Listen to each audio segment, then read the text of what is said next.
Hey guys, it's Mitch. How's it going? We're back to do some more Uncanny X-Men. Nominally the Paul Smith run of Uncanny X-Men, although he's taken this particular issue off, and filling in is actually going to be Walt Simonson. So pairing up with Chris Claremont for Uncanny X-Men number 171. So just before we get into it, if you enjoy the channel, if you feel like you might want to help out a little bit, what you can do is, in the description, there's a link to my Patreon. And if you subscribe there, that'll give you access to everything I do, from the Blood Force stuff to the YouTube videos before they get uploaded to YouTube, as well as some Patreon exclusive content. So what's been going on in the X-Men? Well, a fair bit. The main thing that's been going on is the X-Men versus the Morlocks. So the Morlocks kidnapped Angel, and the X-Men had to go down and rescue him. And there wasn't too many of them either. It was Storm, Nightcrawler, Colossus, and Shadowcat, and that's pretty much the X-Men at that point. Wolverine is MIA, he's taken some personal time, and Cyclops is in Alaska with his new flame, Madeline Pryor. So it was up to those four X-Men, and they had a pretty hard time with it too. Colossus, Nightcrawler, and Storm got captured, and Shadowcat was actually infected with a pretty lethal virus of some kind by the mutant plague, and in order to save Kitty and release all of the X-Men, Storm had to challenge Callisto for the leadership of the Morlocks, which entailed a knife fight, which Storm actually won by stabbing Callisto through the heart. The only reason Callisto survived was because one of the Morlocks is a healer. And also, for a very brief subplot, Rogue, who was Mystique's ward, ran away from home because she's been dealing with some pretty serious internal problems. And I get the feeling we're going to see a bit more of her today. This is the beginning of Rogue's hero journey, actually. Her eventually becoming an X-Man. And it's funny, that's actually kind of the beginning of why I decided to do this run. Originally, I just wanted to get Rogue's hero's journey, which is basically this issue and the next two. And I also picked up 170 at the same time, which is the one with the knife fight, because I love that issue. And then when I saw what the Paul Smith run was and what comprised the From the Ashes trade paperback, it was like, oh shit, that's a whole run to do. That'd be great for like just, do every couple of weeks. And that's what we've been doing. It hasn't exactly been the series that's been getting the most views. Vintage Uncanny X-Men doesn't seem to be a huge draw, unless it's drawn by Jim Lee. But hey, what can you do? So let's get into this one. So as I said, this is going to be drawn by Walt Simonson, which for the most part, I don't think is a good mix. I guess just for X-Men in general, maybe with him and Claremont, I'm not for sure. The cover's fine. The whole welcome to the X-Men Rogue, hope you survived the experience. I think that's something that Chris Claremont used a couple of times. But yeah, it's all right. And, it is eye-catching. It's just not one of the more memorable covers, and maybe one of the least memorable covers in this particular run. Let's get into it here. So, Chris Claremont, scripter. Walt Simonson, guest penciler. Bob Wyachik, finisher. Tom Orzechowski, letterer. Okay, good stuff in this one. So, the title of this one is Rogue, and we're going to start things off with Storm taking her position as leader of the Morlocks. That's a pretty good splash. Well, Walt likes to start things off with a splash, or at least he does about like 8 years from now. So it stands to reason. It's a technique he likes to use back in '83. Nice dynamic shot of Storm. Pretty bit of a poster shot, really. It's a fairly quickly done first page. We're probably going to see a fair bit of that, though. I mean, this is a fill-in issue, so there's a good chance this had to be done quickly. So Storm's first decree as leader of the Morlocks is that there will be no more kidnapping of humans from the city streets to fill their ranks. Although they would also just hunt them for sport, or to steal from them, or steal their children. And the Morlocks' reply is that as mutants, they're hunted by humanity. Why shouldn't we give as good as we get? And Storm says, because I forbid it, and I'm in charge. And if anybody wants to, challenge that, go ahead. Speaking of, we cut then to Callisto, who swears she's going to take her rightful place of leadership back from Storm. And Storm's reply is, yeah, you tried that once, it didn't work out too well, maybe just drop it. And you get the feeling there's maybe a little bit of bluffing here, but not too much. Storm is kind of reveling in this new sort of ruthlessness she's taken on, at least at this moment.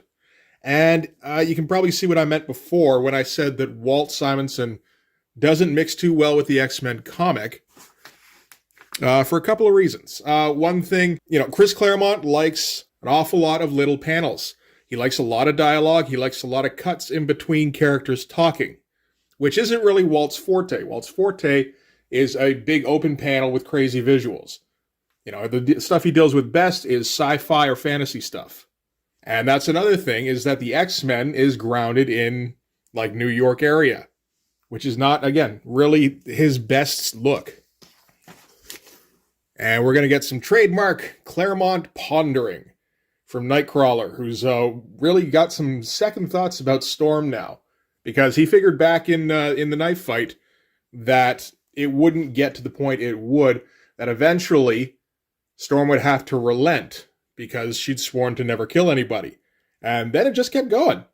So he's not sure what to think these days.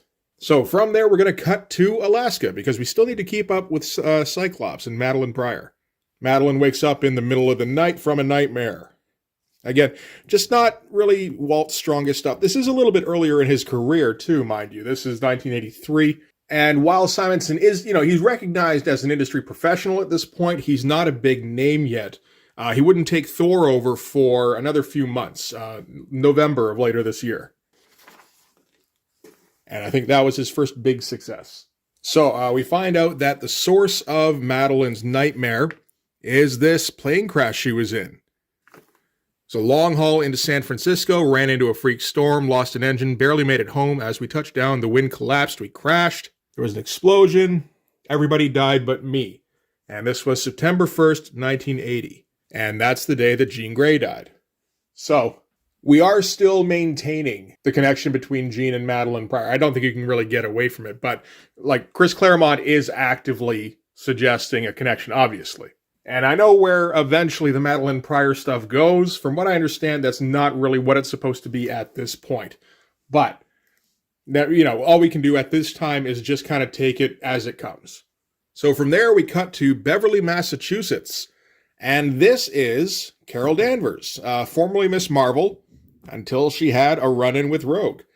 And she's at the home of her parents right now, and just advising, she's going to have to be moving around a lot.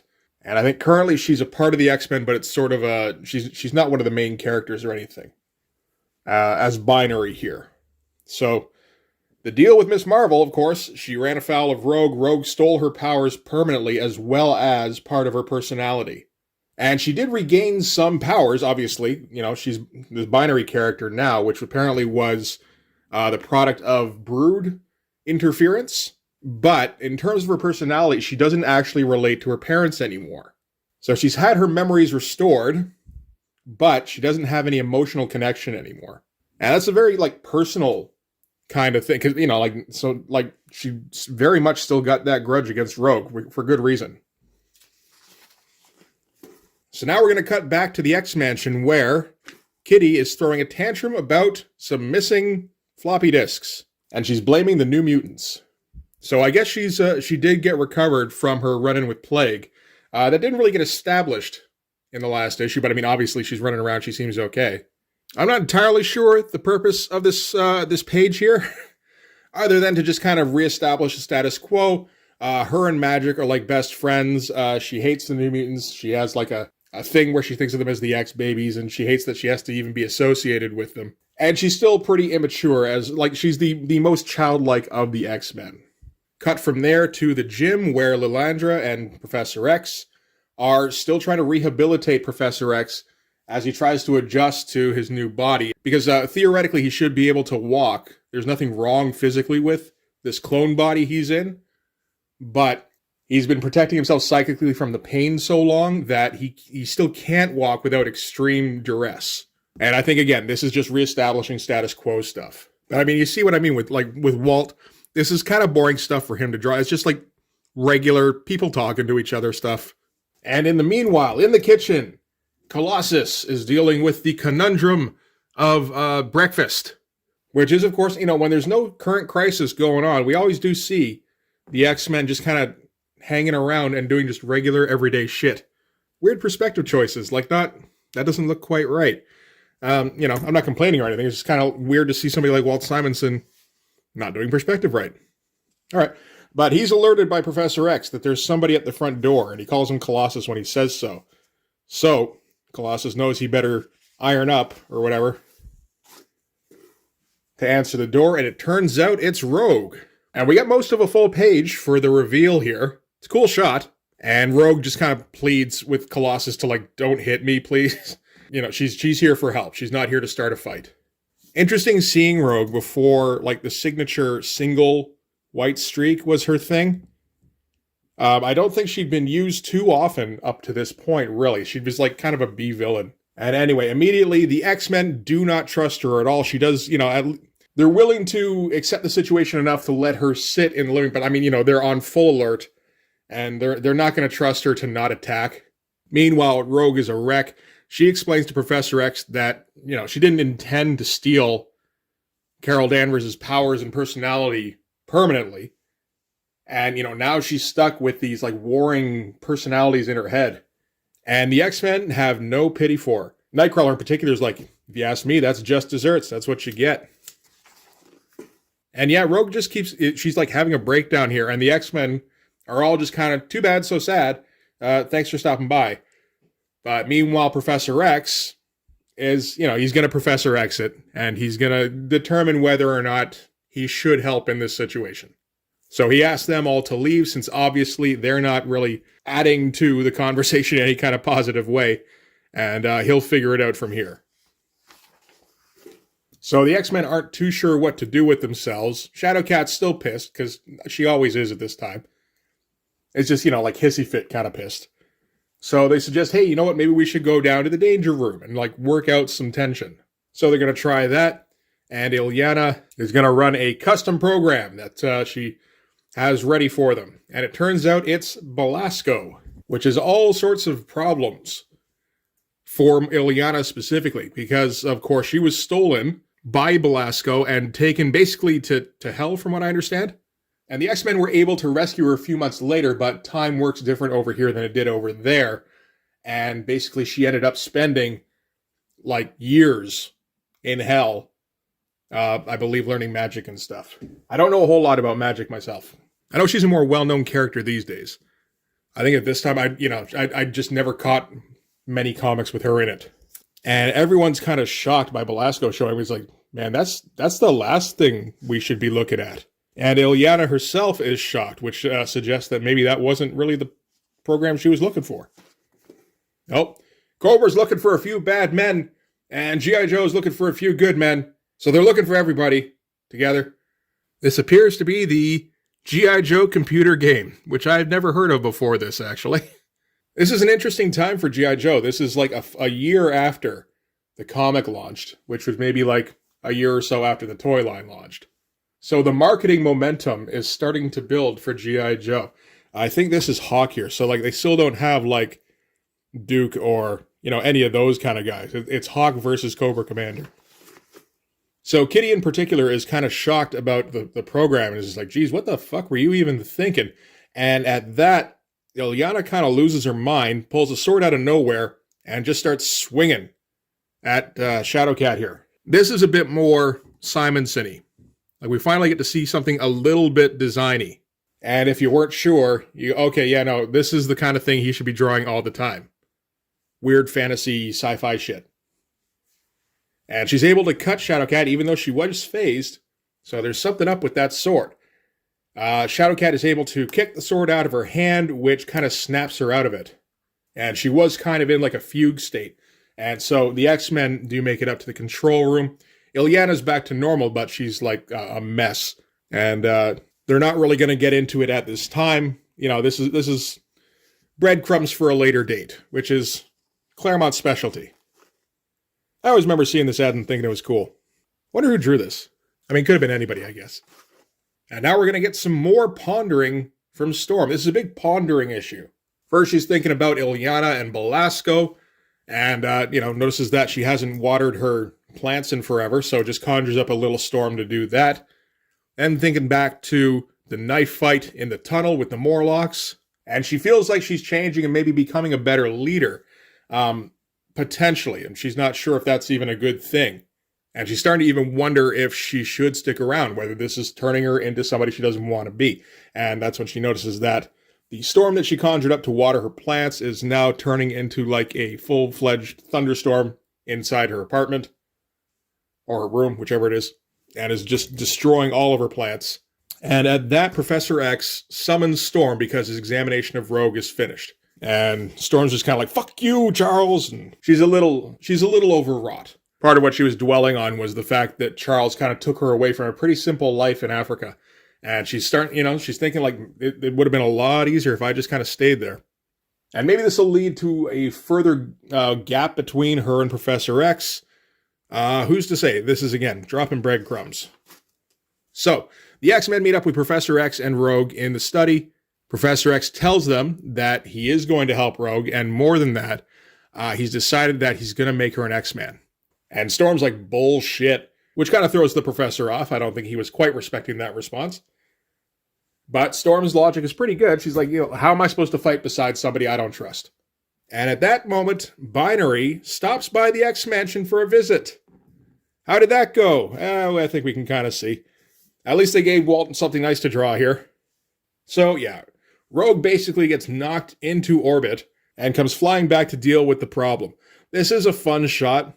And of course, super dynamic and shit. And we even get a little bit of space stuff for Walt to draw. He seems to be kind of just having a little bit of fun here. It's like, oh, I finally got to draw some space. That's all I'm going to get in this issue. All right. Yeah, comes back down through the atmosphere. So she got knocked pretty far. And Binary's waiting on the front lawn for her. And she's just going to keep hammering away. Knocks her into the forest here. Colossus has to restrain her. And Professor X tells Binary, nope, she's under my protection. You're not allowed to wreak vengeance upon her. Not today. And Storm tells Binary, no, it's cool. She's been forgiven, and she's going to be an X-Man. Isn't that great? Which, of course, sets Binary off. Like, what the fuck are you even talking about? Rogue's like, what is the problem? I don't even know you. And then she turns off her binary powers like, oh, I do know you. And at that, the X-Men tell Professor X, okay, you know what? This is all horse shit. You can keep Rogue if you like. She's going to be the only one you're keeping because we're all taken off. And it's crisis time in the X-Mansion. And we got a pretty good Professor X speech. I don't know. I think they're probably pretty common. But this one is particularly good, I think. He's like, I see. Okay, we pick and choose who we help. Is that it? Some are worthy, some aren't. And who was it? Aurora told me Wolverine was an X-Man. Not because of his sterling character, but his potential for good. And that to deny him, though we may abhor his violent nature, would thereby dent our true reason for being, which is to help him achieve that potential. And this is the same argument for Rogue. And it's like, damn, that's a good point. And he says, of course, there's a risk in accepting her, but the alternative is we turn her away and we deny her a chance at a better life. And he's not going to do that to anybody. And with that, the X-Men are like, okay, I guess we got to stick around. That was a pretty good speech. Except, of course, for Binary, because, like, fuck that. And she just kind of takes off. And, it's like, okay, we're done, X-Men. See ya. And, yeah, so they're all just going to go back inside because, like, what the hell else do you do? I guess we all kind of decided that, yeah, she's on the team and we're sticking around. So we kind of traded her for Binary. And we end with Storm mulling, again, pondering about, would have been nice if I kind of stayed in Africa. I think that might have been better. This would have been a lot easier. And that's kind of where we end. And, again, just to kind of underline, not really Walt's kind of story. All this stuff with just people standing around talking. This stuff here, Binary takes off. That's good stuff. Everything else, it's just fine. But it's like a bit better than House Style. That's about it. All the good stuff was in the fight, which was maybe like a page and a half. Ah, well, what can you do? Yeah, there's another ad I remember. Nice. Anyway, so that is it for Uncanny X-Men number 171. So, not the most action-packed issue. But, X-Men wasn't always an action kind of comic. That's the thing. You think of comics in the 80s, and I think if you haven't actually read a lot of comics from the 80s, you probably think a lot of action. Maybe a bit better written than the stuff in the 90s, but that's kind of the assumption. And it's like, well, no, not really. A lot of them, like particularly the X-Men, well, yeah, there was like crazy space adventures and all sorts of weird shit going on, but there's also a lot of melodrama, and this is almost a purely melodrama issue. So while the only thing that actually really affected anything was that Rogue joined the X-Men, a lot of character stuff happened. We got the weird little thing with Madeline Pryor, where we learned an even further connection with Jean Grey. All sorts of stuff with Storm, just kind of changing her character around, making her a little bit tougher, kind of getting her ready for that Mohawk look, which is coming up soon. We got stuff with Ilyana brewing. We got even Nightcrawler was like very, very moody and introspective, which is not really out of the ordinary for Nightcrawler. But getting some internal thoughts about just being unsure about the state of things is always a good thing to have in there to kind of refer back to. It's interesting. I first because I haven't read a ton of Claremont X-Men, but like the stuff I have read, like the later Jim Lee stuff, I notice it where he's, just by going through somebody's thoughts and thinking like, I don't trust this guy. And it's like, you can refer back to that at any time and be like, oh man, he was thinking that shit way back like 2 years ago. And it's like, yeah, well, Chris put that in there. Maybe he was going to use it, maybe he wasn't. And it's like, oh, well, he turned out he used this one. Handy. So yeah, not super eventful, but an interesting read nonetheless. And the next one does become more eventful. But that's going to do it for this one. Thanks very much for watching. If you like this video, please hit like, hit subscribe, hit the notifications so you know when the next one's coming out. Go over and subscribe on my Patreon. That'll give you access to everything I do, from the Blood Force stuff to the YouTube videos before they get uploaded to YouTube, as well as some Patreon exclusive content. You can also follow me on Instagram and DM me there for commissions. And I wouldn't be surprised if this ends up being one of the least viewed videos that I put out for a while. It's not a big cover. Nothing huge happened in it, and it didn't feature boobs in any kind of way. Oh well, what can you do? Anyway, that's going to do it. Thanks again. I'll see you guys next time. Bye-bye.